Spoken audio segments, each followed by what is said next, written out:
One more. Tatum. Oh, he got one. Drives down. That's throws.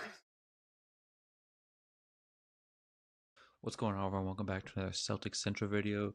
Today we're talking about the breaking news of Kristaps Porzingis being out for Game 3 and kind of who I see from the Celtics bench coming up and trying to play a bigger role, playing those 15 to maybe 20 minute gap stretch that Al Horford will have to take a break. And we know Al Horford, once he plays over, give or say 30 minutes to 35 minutes, he really struggles to keep his performance high. And we don't want to run Al Horford into the ground 3 games into this series, especially if Dallas can somehow steal Game 3. They are at home this game, so Sellers really need to think about focusing on the now, but also the long term in the series. So kind of looking back at what happened in Game 2, Kristaps Porzingis had an ankle injury, and he was listed as day-to-day. There's been speculation vastly from him being able to play today to him being out a couple of weeks. Obviously, the rest of the finals with this type of injury, it's very rare in the NBA, and not a lot of athletes have had a similar type of injury to really compare it to try to find a timetable for Kristaps Porzingis. But we do know he's out for Game 3, and just looking at the situation, I wouldn't be surprised if he's out even longer, if not the entire rest of the series. It is a torn ligament, and I don't see exactly how a torn ligament will be able to heal with just rest. This area almost always needs surgery, so it's probably something Kristaps Porzingis will have to do in the offseason now. So off the Celtics bench, we have O'Shea Brissett, Luke Kornet, and Xavier Tillman as kind of the options to pick up some extra minutes for the Boston Celtics. I do think it could be a combination of maybe 2 of them, but my personal preference would be trying to start with O'Shea. But this would require the Celtics going really small, Tatum on the 5, on either Lively or Gafford, and then having O'Shea guarding the corner. But again, this is really risky for the Boston Celtics. They really need to focus on the offensive glass and even the defensive rebounding, and not let the Dallas Mavericks kill them there. So what I also suspect happening will be Luke Kornet getting a lot of those minutes over Xavier Tillman. Yes, Luke Kornet really hinders the Celtics offensively. I think it's allowed the Dallas Mavericks to play the Celtics a lot like how they played the Minnesota Timberwolves and they had Rudy Gobert. Luke Kornet, someone who really doesn't space the floor for the Boston Celtics. He has in his past teams, but the Celtics just haven't asked that for him. I don't see him obviously starting now. But he's a lot better at stopping the lobs for Derek Lively and Daniel Gafford than someone like Xavier Tillman.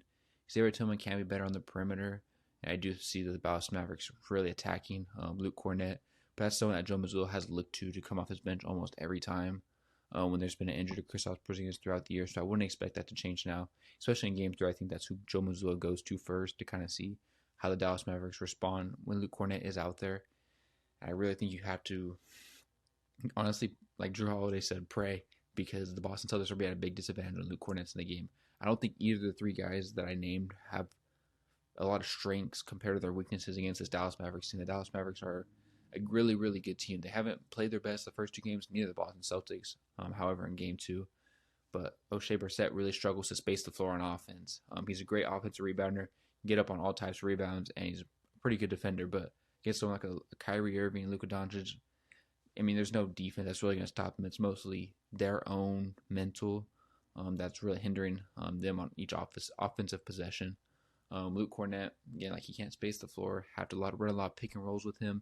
On the defensive end, he's not very good at moving his feet, especially one-on-one. You know, Luka Doncic is going to get him one-on-one a lot of times, just how he did with Rudy Gobert.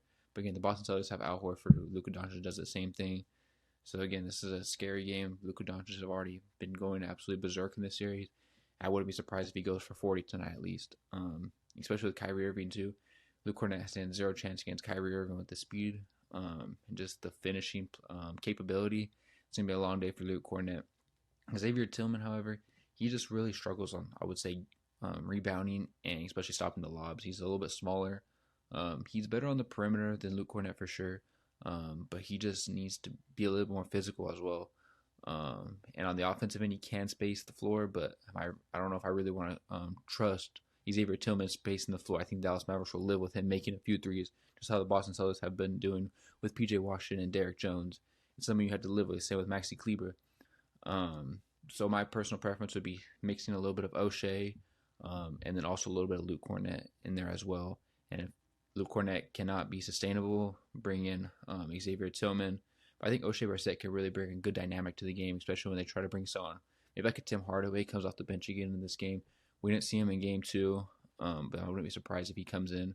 Maybe for like a Dante Exum and tries to really get the Dallas Mavericks 3-point shooting going, because Luka Doncic is the only one in the series who has multiple 3-pointers made for the Dallas Mavericks. So that's something they really are going to try to get going in game 3. And I wouldn't be surprised also if the role players play a lot better. They're at home. The saying goes that role players play better at home. And then the crowd is going to be going, be riled up, and then no Kristaps coming off the bench. I think that's somewhere the Dallas Mavericks in the non-Al Horford minutes is going to have to try to make a run. And a bunch of series we talk about the non-Jokic minutes, the non-Tatum minutes, the non-Luka minutes, and non-Porzingis minutes. When Porzingis has been a plus like 40 in this series, and when he's not on the floor, they're a net 0. That's somewhere the Dallas Mavericks, I think, are definitely going to try and focus on attacking the Boston Celtics. And it's going to be a really good game tonight. I think the Dallas Mavericks definitely have the upper hand now that Porzingis is out. But Tatum has been struggling throughout the series. I think this is definitely a game where Tatum sees that they're down a guy now. Maybe kind of awakens him a little bit more. Him and Jaylen Brown, a little collaboration together, talk that they need to step up tonight. Jaylen Brown's been shooting all right, but he could take it to another level. And same with Jason Tatum, 6 for 22, 6 for 16 in the first game. That's just unacceptable. I think somewhere Jason Tatum's really going to find his groove tonight, especially from 3, 1 of 7 last game. Really been struggling throughout the series. I think it's a big Jason Tatum night. I think he goes for sure over 30 tonight. Then we have our role players. You got Drew, Derek. I think Payne could have another good game. And then Sam Hauser went 0-5 for last game. Went 3-4 in the first game. So I'm expecting another bounce back game from Sam Hauser. I think all our players just know when big players out. Porzingis has been out a lot of this playoff runs. Role players have known when they need to step up, and I think it's another example of this. The Celtics know if they can put their foot on the neck of the Dallas Mavericks tonight. If they win, going up 3-0, no teams ever came back down 3-0.